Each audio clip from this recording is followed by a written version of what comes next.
Hey real estate relatives, I am your homegirl Daphne Brown with Beyond the Home Realty. And in my time in real estate, I have literally been asked just about every question under the sun.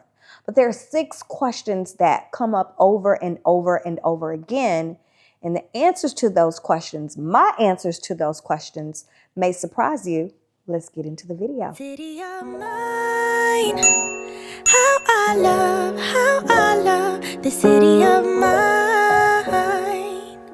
It never gets me down, city of mine. If you're someone who's thinking about buying or selling, you're going to want to watch this video first because what I'm going to share could save you thousands of dollars and months of frustration. Question number 1. I'm relocating to a new city. Should I buy or should I rent first? Now, this is the most commonly asked questions that I get. And I will tell you that my answer typically disappoints people, but I'm going to tell you, you should rent first in most cases. I know that's not the answer that you want to hear. Moving is already stressful and expensive, and the last thing you want is temporary housing. Here is the reality in this. Location is everything in real estate. I know you've already heard that. Location. It's a real deal. So if you don't know the areas yet, then how can you make a true determination of what will be the best place for you and your family to set down roots? My reasoning for suggesting that you rent first is because I want to make sure you avoid the huge mistake of buying in the wrong location. Trust me, it's better to pay rent for a year than buy the wrong home and have to sell too soon with little to no equity. Question number 2. What's the first step in buying a home? This is a question that we fight over all the time in our industry because depending on who you ask, most people will tell you to find a lender first and get pre-approved, and most people will tell you to find a realtor. Now, the people that tell you to find a lender first, their thought process is you need a realtor to find the home, but you need a lender to pay for the home. And so you want to make sure you understand how much you can afford first, so you should choose a lender. For me, I like my clients to come to me first because I try to get that pre-qualification information up front to make it easier for my buyers to do the mortgage application, right? And then from there, once we get pre-qualified, then we can go out and start looking at homes. You don't want to go out and look at homes first because you don't want to fall in love with something that you can't afford. For example, if we are looking at $450,000 homes, but you only qualify for $375,000, then we've wasted time looking for homes that are too expensive. So you do want to get pre-qualified, but for me, from my perspective, I like my clients to call me first, and then I will set them up with some lender partners that I have. Even if you want to use your own bank, sometimes I have connections at different financial institutions, and I like to refer that out because it is very important, vital even, for the lender and your realtor to work very well together. And so sometimes I've had instances with transactions where that is just not what it is. And it just makes the transaction more difficult and more stressful than it should be. Question number 3. Daphne, I want to buy a home in Houston. Can you help? Girl, okay, let's start here. Telling me you want to buy a house in Houston is the same as saying I want to eat food. What do I do with that? Can you be a little bit more specific? Saying that you want to buy in Houston is just too broad to be helpful. Values can change by several thousands of dollars just being a few miles apart with the different properties. School districts, crime rates, commute times, and even the vibe of the neighborhood are all varying factors. So here's what I tell my clients. Don't buy a city, buy a neighborhood. I'll ask you some questions. I'll get those fields narrowed down to where we can have at least 3 to 5 neighborhoods that fit your search criteria. We want you to drive through those neighborhoods at different times of the day. We want you to be thinking about your commute as you're going through these neighborhoods. And check the schools zone to those neighborhoods if you have or plan to have kids. And that's how we make sure that you end up in the right spot based on your lifestyle and your budget. All right, moving on to question 4. When should I start working with a realtor?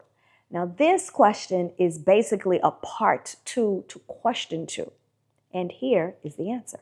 My answer to this question is as soon as you are bitten by the real estate bug.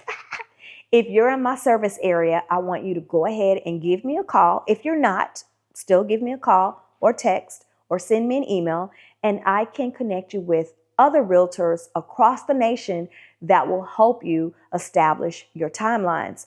Timelines to meet your goals for if you need to establish more credit, or if you need to raise your credit scores, if you need to develop a budget so that you can start saving for your down payment and closing costs, if we need to start researching neighborhoods, organizing your financial documents, etc. When we get the green light from the lender, we're going to be actively out, boots on the ground, working together to find your new home.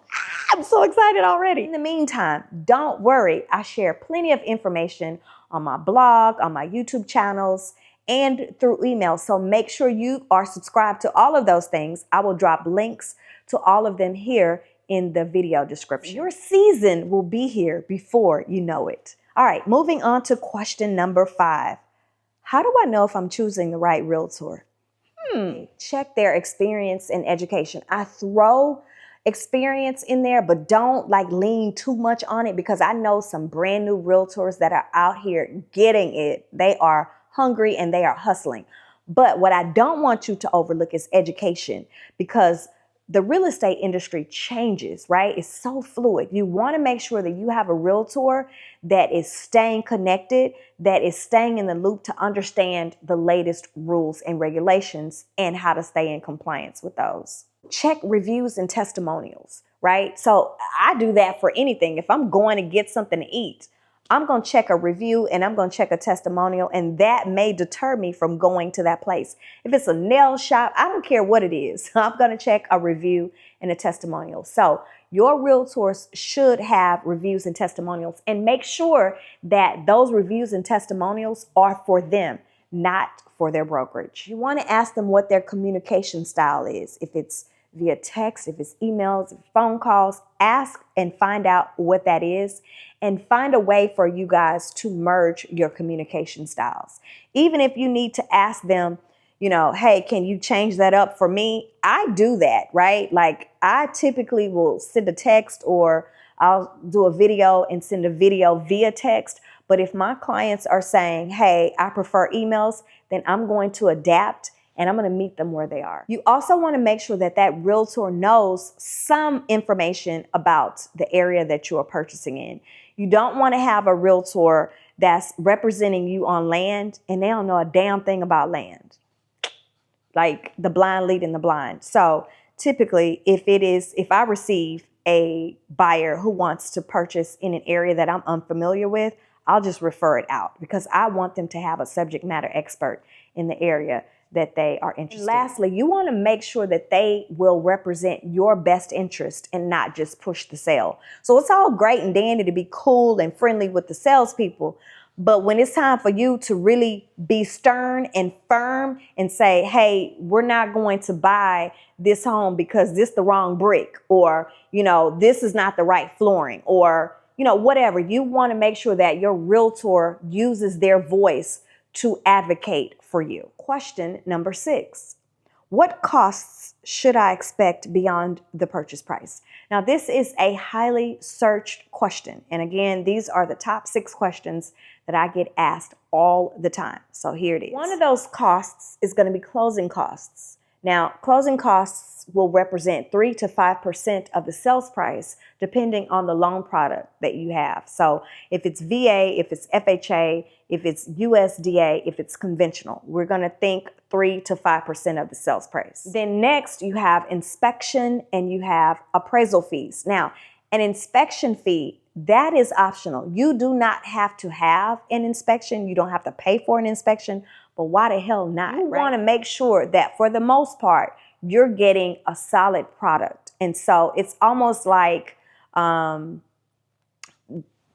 getting your annual wellness exam because you feel good. Okay, that's cool. But I still need to find out if it's something going on inside, because outside I look good, but inside I could have high blood pressure, the sugars, like I could have all that. And I want to know. So you want to know what's going on behind the walls in your home. You want to know what's going on from top to bottom, from the roof to the foundation of your home. And you need a home inspection. Please don't let these new construction salespeople, managers, or whatever talk you out of getting your home inspection. Oh, we have to go through a 30-point inspection to build your. I don't give a damn. I don't give a damn. Get your home inspection. So please set money aside for that cost. And automatically, it's not even an option. You have to pay for your appraisal if you are getting a loan on the property, because a bank wants to know how much is this home valued at versus what we're giving the loan for. And then there are moving expenses, and that's going to vary depending on, what size home you're moving from, how many big pieces they need to move, things like that. Another cost is going to be your upfront taxes and your upfront insurance. And lastly, you have your utility connection fees. Now, some people are going to want to get, cameras and alarm systems and all of those things. And all of those come with a set of fees. If you are ready to connect with me to buy or sell a home or even land, reach out to me today. All of my contact information is going to be listed in the description of this video. I am your homegirl, Daphne Brown with Beyond the Home Realty, and I am always ready and willing to enable you to find your way home. Till next time, guys. Bye-bye. Don't feel like getting out. I'ma just lay back and crack this window.